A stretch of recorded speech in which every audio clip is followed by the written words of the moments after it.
이제 여러분이 집중이 될 시간이에요. 시편 39편을 읽었어요.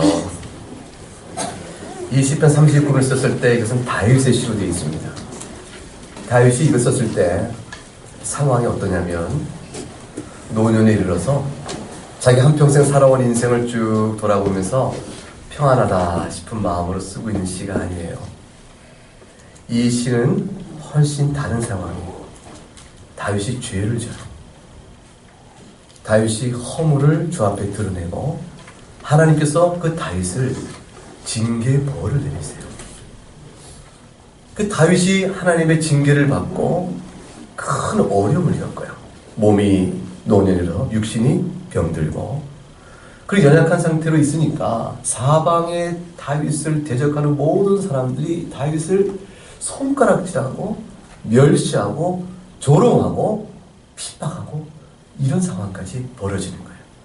그 가운데 다윗이 이 시편을 기록하면서 하나님 앞에서 도대체 인생이 뭐냐 그거를 이야기하고 우리에게 함께 신앙을 이끌어가요.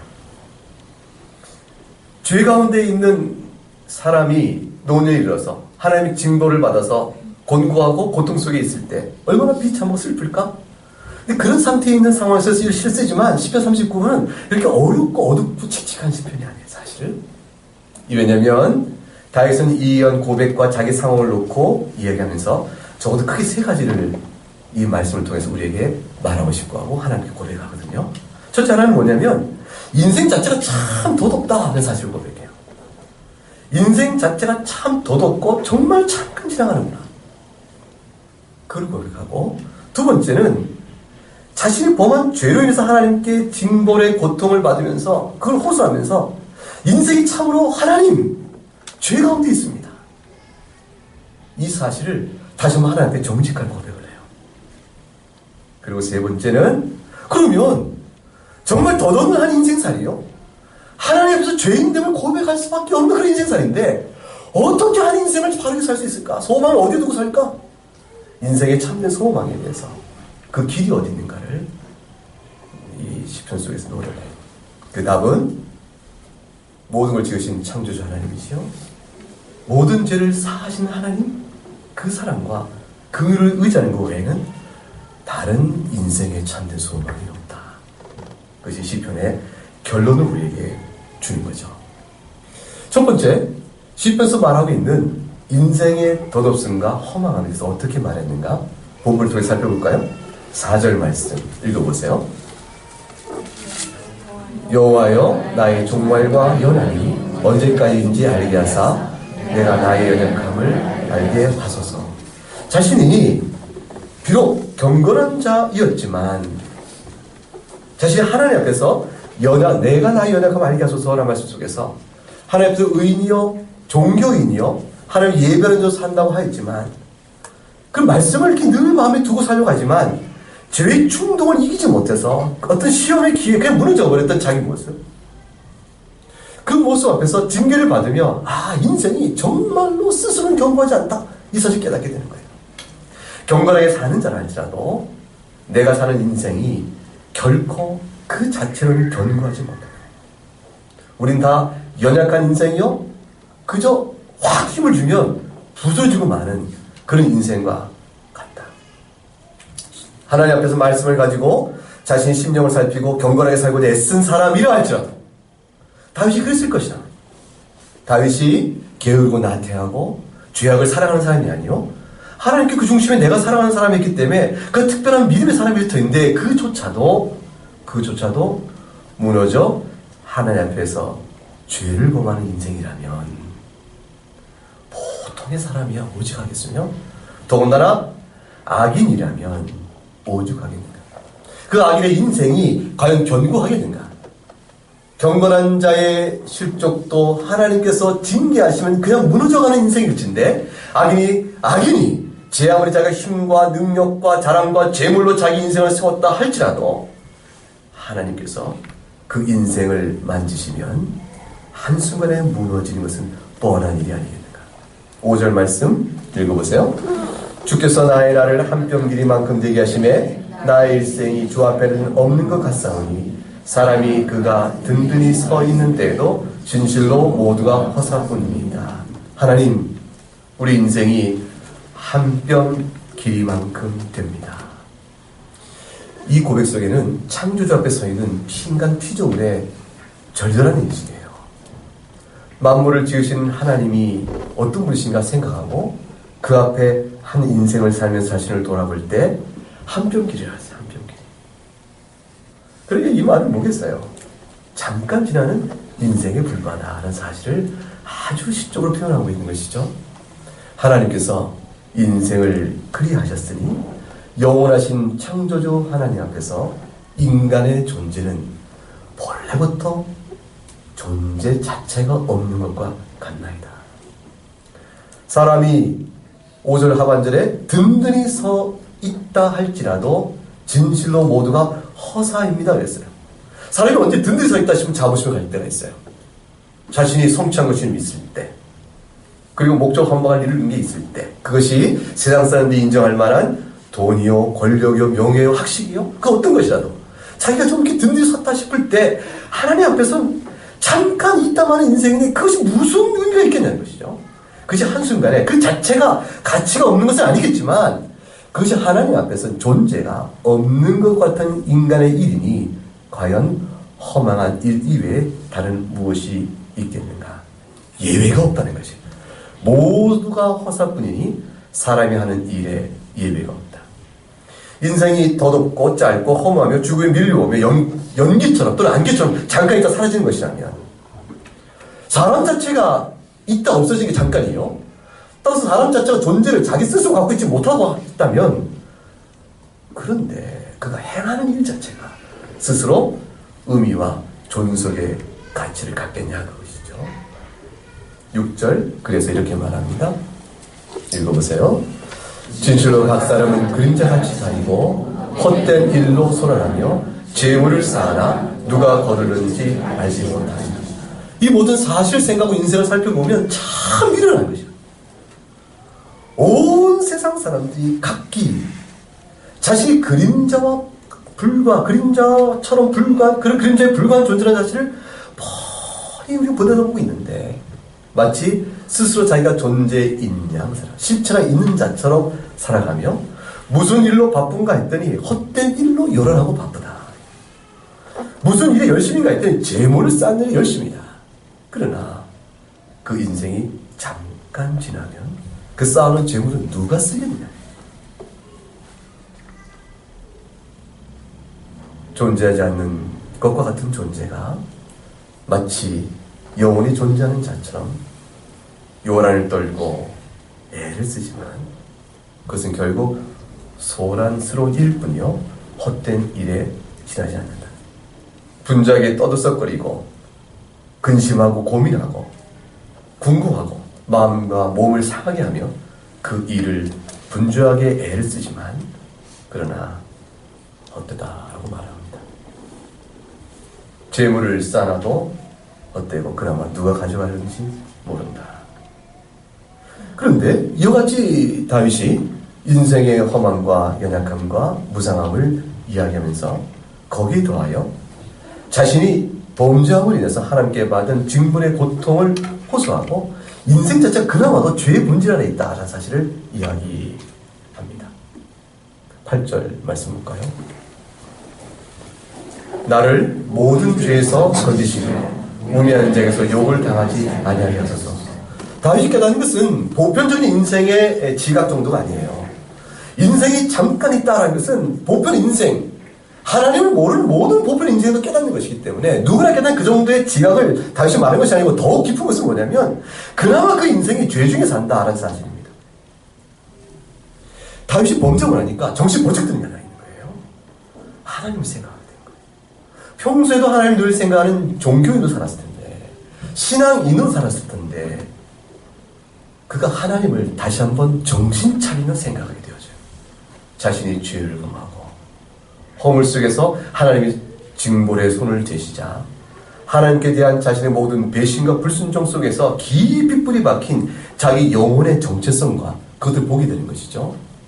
주님의 은혜로 새 사람이요 주님의 은혜로 하나님의 자녀임에도 불구하고 여전히 남아있는 옛사람의 성품이요? 그 흔적이 내 영혼에 여전히 시달려 오던 사실을 알게 되는 것이죠. 그래서 인간이 하나님의 그물이 없었으면 어찌 살 소망이 있었겠는가? 하나님의 자비가 없었으면 어떻게 내가 살 수 있었겠는가? 이런 인간의 본연적인 죄악성에 대한 처절한 깨달음을 이제 깨닫게 되는 것이에요. 하나님께서 예수 믿는 사람을 왜 단번에 그리스도의 보혈로 정결케 하시사 우리를 의의 백성으로 삼으시는 신분적 변화와 더불어 정결케 하심으로 인해서 우리 마음이 깨끗해지는, 아주 깨끗해지는 거룩한 상태로 우리를 만들어주지 않으실까요? 우리 모두가 하나님의 자녀인 것은 틀림없으나 자녀에 걸맞는 의의 상태요, 맑은 상태요, 거룩의 상태를 좋게 이루고 살지 못하는 모습을 우리가 알잖아요. 왜 하나님 우리를 그렇게 놔두실까? 그것은 지금 다윗과 같은 이 고백이 우리에게 전시하기 때문에 그래요. 하나님께서 우리의 허물을 범하는 일을 허용하세요. 죄를 범하는 일을 허용하시면서 그리고 마침내 말씀과 권면과 찬송과 기도 가운데 우리를 심령을 돌이켜보도록 이끌어내십니다. 그리고 때로는 징벌의로 우리를 각성시키셔서 하나님의 긍휼 외에는 우리가 본질상 살 수 없는 자임을 깊이 고백하도록 이끌어가는 거예요. 한평생 신앙의 길은 오직 예수, 오직 십자가, 오직 하나님의 긍휼 외에는 인간에게 소망이 없고 내가 살 길이 없구나. 하나님의 긍휼을 입은 우리도 그거 외에는 소망이 없음을 날마다 새롭게 알아갈 수 있도록 계속 이끌기 위해서 그러신 것이라 볼 수가 있죠. 하나님의 징벌은 때때로 이렇게도 오는 것이죠. 하나님께서 우리를 만지시는 건 우리 괜찮아요. 그런데 억울하게 그지없는 것이죠. 내가 하나님께 뭘 잘못했다 할지라도 세상 사람이 나를 그 일을 가지고 나를 조롱하고 멸시하고 핍박하면 얼마나 견디기 어려워요. 저자들은 하나님을 알지 못한 자들이니까 저자들에 비해서 내가 하나님 앞에 서 있는 신앙 양심이나 삶의 여지껏 살아온 내용으로 보나 훨씬 더 저자보다 내가 훌륭한데 진짜 삶이 안 그러겠어요. 믿지 않은 저들의 삶보다 내가 훨씬 더 하나님께 가까이 있는데 내가 내 아버지께 조금 야단을 맞는다고 해서 당신들이 내게 뭘 할 수 있겠는가? 그런데 세상은 그것을 빙자하여 벌떡 일어나서 우리를 중보고 책망하기 시작해요. 교회의 허물은 세상의 좋은 조롱거리와 시비거리가 되어지는 것이에요. 여러분, 교회에 허물이 있다 할지라도 세상 속에 벌어진 많은 일보다 악하지 않다고.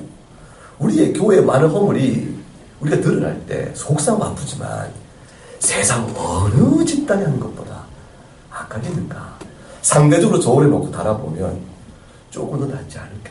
그 생각을 해봐요. 우리끼리 하는 얘기인지 모르겠지만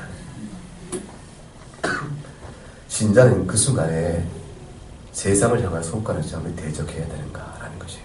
거기에 오늘 말씀에 굉장히 중요한 초점이 있어요. 우매자에게 욕을 당하지 아니하게 하소서. 하나님께 엎드려 기도합니다. 그리고 10절에 주의 징벌을 나에게서 옮기소서 주의 손에 치심으로 내가 쇠망하였나. 고통의 크기를 얘기합니다. 주의 징벌과 주의 손을 치심이라는 것은 하나님께서 채찍을 들어 때리셨다는 것 같은 뜻이에요. 하나님의 채찍을 들어 때리실 때 11절 죄악을 책망하시사 그리하시면 그 여호와를 좀 먹은 같이 소멸하게 하시니 우리가 세웠던 모든 것들은 좀 먹은 듯 한순간에 무너질 터이니 참으로 인생이란 그 다음 뭐로 되어 있죠? 모두 헛될 뿐이다 라고 말을 했습니다. 결국 인생이 어떠냐? 여러분 살아온 인생은 어떤 걸 생각해 보세요. 정말 우리가 어떤 인생, 우리가 다 알죠? 인생은 한편 길이요 그림자다 라는 거예요. 이거 부인하는 사람은 미련한 자죠. 천년 만년을 살 듯 건강하며 사는 인생이 성인 되어서 고작 몇 년인데 그 천년 만년 살 듯 자기 이름을 위하여 악을 서슴지 않고 행한다. 그를 가지고 성경은 미련한 자라 이렇게 얘기하죠. 그 미련함 속에 있는 모습을 다윗은 보편적인 인식과 하나님과 관계 속에서 처절하게 깨닫습니다.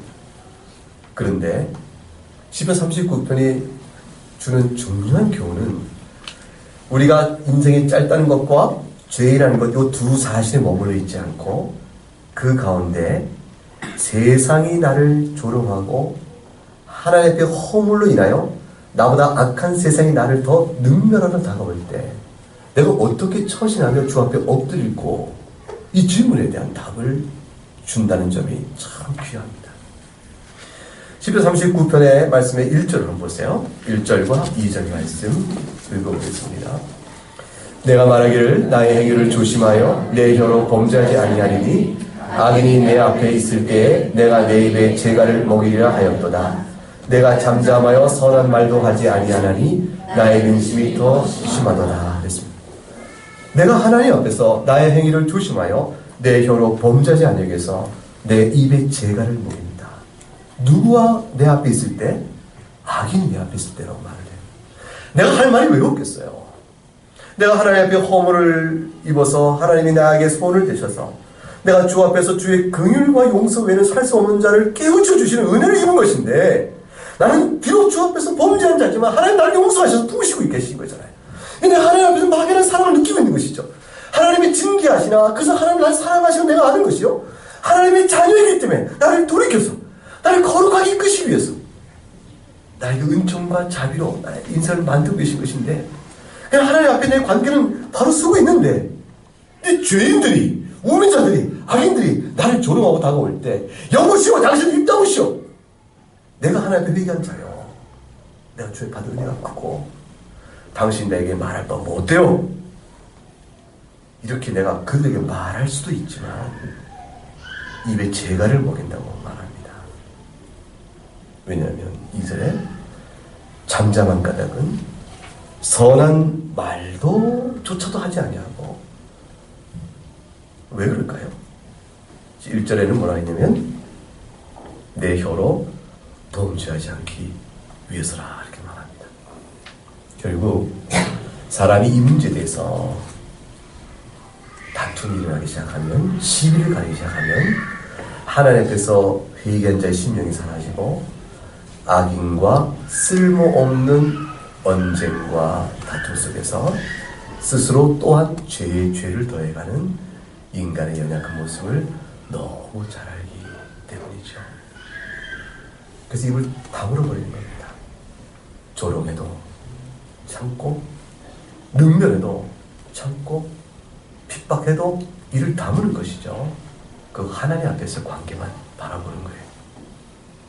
주 앞에서 내가 하나님이 옳다 하실 때 내가 비로소 옳은 자가 되는 것이다.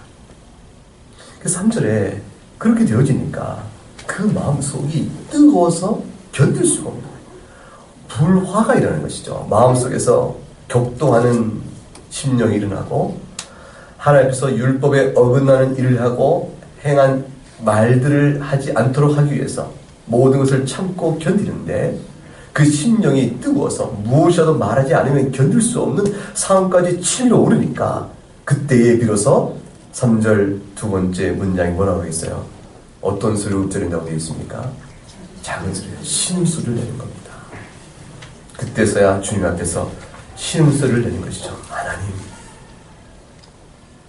견딜 수가 없습니다. 저 악인으로 하여금 잠잠케 해주시고 저 우매자로 미련한 자에게서 욕을 당하지 아니하도록 주여 나를 불쌍히 여겨 주시옵소서. 9절을 보세요. 읽어봅니다.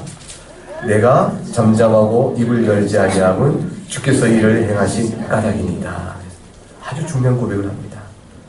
나의 행위를 조심하여 내 혀로 범죄하지 아니한 까닭이 9절에 가니까 하나님께서 이를 행하신 까닭이니 내가 하나님께서 나를 만지신 인생의 손길 가운데서 무엇을 악인들 향하여 불평과 원망과 대적의 입을 열겠는가? 내가 차라리 잠잠하리라. 하나님의 섭리를 믿는 것입니다. 주께서 이를 행하신 까닭인 것은 하나님의 섭리를 믿는 것이죠. 그러므로 자신의 이루어진 일들이 하나님의 섭리 가운데 일이라 생각하니까 내가 끝까지 참아내고 주 앞에 신음소리를 내놓는데 이것은 우리의 유일한 소망이에요. 우리가 겪는 모든 일이 하나님 섭리 가운데 있다는 사실을 진정으로 고백하면 살아날 길이 멀어져요.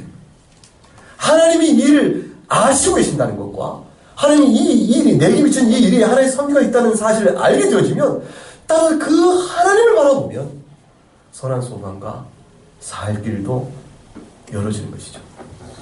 이것이 바로 도대체 인생이 한 뼘밖에 안 되는 것이요, 분주하게 다녀도 헛된 일에 힘쓰는 것에 불과했다며, 그나마도 죄 중에 있는 인생이라면 어떻게 인생의 참 소망을 어디다 두고 살 것인가? 이 질문 앞에 답이 하나님 한 분이라 이렇게 나오는 이유가 됩니다. 하나님께서 그의 작정대로 모든 일을 이끌어 가시니 우리 인생 가운데 있는 모든 일이 주의 손길 가운데 있는 것이라. 따라서 나를 징계하셔도 그 일을 행하신 이가 하나님이시니 그 하나님의 선하심과 은총을 믿고 구할 때 한 뼘밖에 안 되는 인생과 죄중의 인생이 비로소 견고할 수 있는 이유를 갖고 소망을 바라보며 살 수가 있다. 아주 주 안에서 바라보는 낙관적이며 궁극적 희망에 대한 고백을 여기에 덜어놓고 있는 겁니다. 7절 읽어보겠습니다. 주여 이제 내가 무엇을 바라리요? 나의 소망은 주께 있나이다. 하나님 외에 저의 소망이 없습니다. 무엇보다 하나님은 영원하시고 실로 창조주이시기 때문에 그 앞에서는 피조물은 하나님을 떠나서는 허무할 수밖에 없습니다. 그러나 우리의 견고한 터는 오직 하나님께 두는 것 외에 다른 것이 없으니 하나님 12절 읽어보세요. 여호와여 나의 기도를 들으시고 나의 부르짖음에 귀를 기울이소서. 내가 눈물을 흘릴 때 잠잠하지 마옵소서. 나는 주와 함께 있는 나그네이요 나의 모든 조상들처럼 떠도나이다. 이중성이 드러납니다. 인생의 정체성을 바라본 두 가지에 하나는 나그네요 조상들처럼 잠깐 있다가 또 떠도나이다가 뭐겠어요? 조상들처럼 잠깐 있다가 이내 곧 열조와 같이 나도 세상을 떠나는 그런 자입니다. 인생의 한 모습이죠. 그런데 또 한 모습이 있습니다. 그게 뭐죠? 나는 주와 함께 있나이다. 그것이 나그네 인생길을 견고하게 만들어주는 것이요, 열조처럼 잠깐 있다가 사라지는 인생이지만 영원한 토대를 놓게 되는 유일한 이유가 되어집니다. 그러니 13절 이제 하나님 앞에서 살아가는 인생 중에 기도할 이유를 생기고 그 기도가 이렇게 나오는 겁니다. 읽어볼까요? 주는 나를 용서하사 내가 떠나 없어지기 전에 나의 건강을 회복하소서. 잠시 거하는 자요 이 땅에 소망을 두는 자가 아니온데 나의 허물을 예리하게 들여다보는 눈길을 주여 이제 거두어주시고 모든 허물을 덮어주시고 저에게 원기를 돋보시사 인생을 살아가는 생기와 생동감과 능력과 소망을 가질 수 있도록 나에게 힘을 더하여 주옵소서. 하나님 엎드려 기도하는 겁니다. 이 시가 누가 쓴 시라고 했습니까? 다윗입니다. 다윗 같은 이가 성경 전체를 통해서 몇 있습니까? 다윗 같은 믿음의 용사가 성경 전체에 몇 있겠어요? 그러나 다윗같이 거룩한 자지만 그가 죄 중에 있는 자로서 우리 앞에 서 있게 됩니다. 그리고 한낱 인생인 것을 고백하는 자로 서 있게 되었어요. 그리고 우리에게 말합니다. 소망은 하나님께 있다. 나그네 길은 인생에게 소망을 오직 예수 그리스도에 둬야만, 주님과 함께 있는 나그네야만 의미가 있다는 사실을 말하면서 이 모든 시편의 궁극적인 소망이 예수님께 있는 까닭은요, 그가 부활하셨기 때문이에요. 그의 부활이 없었으면, 그의 십자가 죽음을 끝난 그리스도의 사역이면 우리가 아무 소망을 주지 못하고 다만 한 가지 사실을 말해줬다면 의인으로 경건에 살다가 비참하게 죽자. 그나마 사는 인생이 악으로 사는 것보다 낫지 않겠냐. 세상의 말은 도덕적 인생의 가치와 똑같은 것이 남아요. 세상 사람은 그나마도 도덕적으로 살자, 양식껏 살려고 노력하자. 왜? 그렇게 안 사는 인생보다 그게 좀 나으니까. 그게 뭐가 더 나은가? 에이, 그래서 마음이 편하잖아. 그 자체의 도덕적 인생 속에 의미를 두고 찾아가려고 해요. 그리스도 안의 소망은 거기에 있는 것이 아니고 부활의 소망에 있는 겁니다. 이 땅에 살아야 될 의인이요 경건한 삶의 이유가 어디 있는가? 우리를 위하여 대리 속죄하신 그리스도께서 부활하시듯 우리도 부활하기 때문이라. 요한복음 11장 25절 26절 나는 부활이요 생명이니 나를 믿는 자는 죽어도 살겠고 무릇 살아서 나를 믿는 자는 영원히 죽지 아니하리니 이것을 네가 믿느냐 했습니다. 우리가 아까 읽었던 본문의 말씀드리죠. 주님이 두 번 오세요. 이 땅에 계시면서 다 죽음과 관련해서 오세요. 한 번은 나인성이라는 곳에 있는 과부가 아들이 하나 있는데 그 아들이 죽자 통곡해 웁니다. 외아들, 하나밖에 없는 아들, 과부의 모든 소망이었어요. 이 땅에 사는 인생의 자신의 터요 유일한 소망이 그 아들 안에 있는 과부였는데 그 아들이 죽자 살 소망을 잃어버리고 우는 과부를 보고 불쌍히 여기서 주님이 눈물을 흘리세요. 또 하나는 요한복음 11장에 나사로의 죽음을 보고 마리아가 울고 함께 있는 모든 자들이 울자 주님이 우십니다. 주님이 우신 까닭이 어디 있을까요? 성자 하나님께서 인성을 취하시고 이 땅에 오셔서 고난의 모든 슬픈 삶을 다 감당하시고 이제 죽으러 가시는 거예요. 죽으러 갔던 주님께서 비통히 여기시는 것이죠. 본래 생명을 주었던 자가 범죄함으로 생명을 잃어버린 자가 되어져서 인생 가운데 사망 권세에 찌들려 죽는 이 험한 인생을 바라보고 그 가운데 슬퍼 견딜 수 없는 인생을 바라보면서 주께서 불쌍히 여기시는 거예요. 심령은 으르렁거리듯 끌어올리고 뒤틀리시고 죄와 사망의 고통 아래 사는 인간의 비참한 현실 때문에 주의 마음이 애끓어 그때 눈물을 흘리셨다 되어 있습니다. 부활과 생명의 실체로 오신 주께서 인간의 비참함을 그대로 보시고 안쓰러움을 금하지 못하신 것이죠. 오늘 부활을 우리가 생각하면서 시편 39편의 나그네 길을 생각해 보게 되면 바로 분명한 답이 나오는 겁니다. 주님께서 나를 믿는 자는 죽지 않을 것이요 무릇 살아서 나를 믿는 자는 영원히 살 것이라 했는데 우리 안에 믿음을 주신 받음이 성령 하나님이시고 중생케 하시고 우리의 영적 생명이 있기 때문에 우리도 믿지 않은 여느 사람과 똑같이 육체가 무너질 것입니다. 그러나 그 안에 있는 우리 안에 있는 영적 생명을 인해서 우리는 부활합니다. 그리고 그 부활 생명은 심판을 위한 부활이 아니라 영원한 생명을 누리는 부활을 우리가 갖게 될 것입니다. 그래서 주님께서는 살아서 주를 믿는 자는 영생을 이미 가졌다 말하는 것이요 영원히 죽지 않는 자라고 정체성을 정의 내리시는 것이에요. 주를 믿는 나그네는 지는 해를 바라보면서 가는 나그네가 아니요 떠오르는 해를 바라보면서 가는 나그네예요. 소망의 걸음을 걷는 나그네인 것입니다. 표현이 기억할 만하죠? 이거는 제가 한 말이 아니고 유명한 신학자 한 분이 하신 말씀이에요. 예수와 동행하는 나그네는 석양을 바라보며 어둠과 추운 곳으로 가는 나그네 길이 아니다. 떠오르는 태양을 바라보며 밝고 온기가 따뜻하며 행복의 길로 가는 나그네 길이다. 다윗이 이 사실을 알았을까요? 시편 39편을 쓴 다윗이 시편 16편에서 예수 그리스도의 소망의 부활을 바라보고 예언을 해요. 사도행전 2장 29, 32절에 베드로가 설교하면서 이렇게 얘기합니다. 들어보세요. 베드로 설교를 제가 인용합니다. 형제들아, 내가 조상 다윗에 대하여 담대히 말할 수 있노니 다윗이 죽어 장사되어 그 묘가 오늘까지 우리 중에 있도다. 그는 선지자라. 하나님이 이미 맹세하사 그 자손 중에서 한 사람을 그 위에 앉게 하려 하심을 알고 미리 본 거로 그리스도의 부활을 말하되 그가 음부에 버림이 되지 않고 그의 육신이 썩음을 당하지 아니하시리라 하더니 이 예수를 하나님 과연 살리신지라 우리가 다 이에 증인이로다. 다윗이 선지자라. 자기 자손 중에 한 사람을 주께서 하나님의 보좌 우편에 앉게 하시고 그를 음부에 버리지 않고 다시 살리시기 위해서 다시 미리 바라봤다.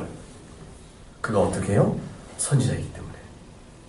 다윗이 우리처럼 그리스도의 부활을 내다보며 시편 39편에서 주와 함께는 나그네요. 왜 주와 함께 나그네가 소망 있는 자인가?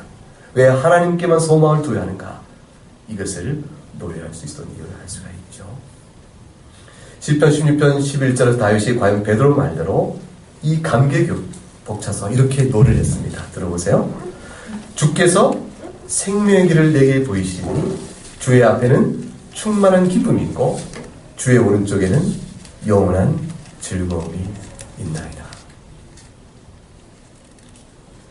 즐거움인데 어떤 즐거움이요? 영원한 즐거움. 기쁨이 어떤 기쁨? 충만한 기쁨이에요. 더할 수 없는 기쁨. 시편은 이것을 극락의 기쁨이라고 해요. 가장 극대적인 기쁨을 표현하고 있습니다. 결국 인생은 한 편밖에 안 되는 길이요. 그나마도 죄 중에 있는 인생길이요. 믿는 자조차도 죄로 인하여 허물어질 수밖에 없는 인생인데 오직 그 인생 가운데 있는 자가 소망을 오직 하나님께 둘 때만 경고할 수 있다. 이 사실을 고백하면서 다윗은 비통과 절망의 시편을 끝내는 것이 아니라 그 하나님을 바라보는 그리스도 메시아 그분 오심을 주어지는 영생 부활을 바라보며 참된 기쁨으로 이 시편을 마무리하는 겁니다. 우리 각각이 살아가는 인생길이 누구나 같지 않고 지금까지 살아온 것도 각기 다를 것이지만 그러나 우리가 한 가지 똑같은 믿음으로 나가는 나그네인데 누구와 함께 가는 나그네입니까? 주님과 함께 가는 나그네입니다. 그 안에 소망이 있음을 마음에 굳게 붙드시고 부활 소망 붙드시며 여러분의 신앙 순례길을 잘 감당하는 여러분들에게 주의 이름으로 축복합니다. 기도하겠습니다. 우리 기도하기 전에 우리 함께 찬송하겠어요. 찬송하고 함께 기도하도록 하죠. 찬송 시편 여러분 가진 시편 찬송집 19장 23편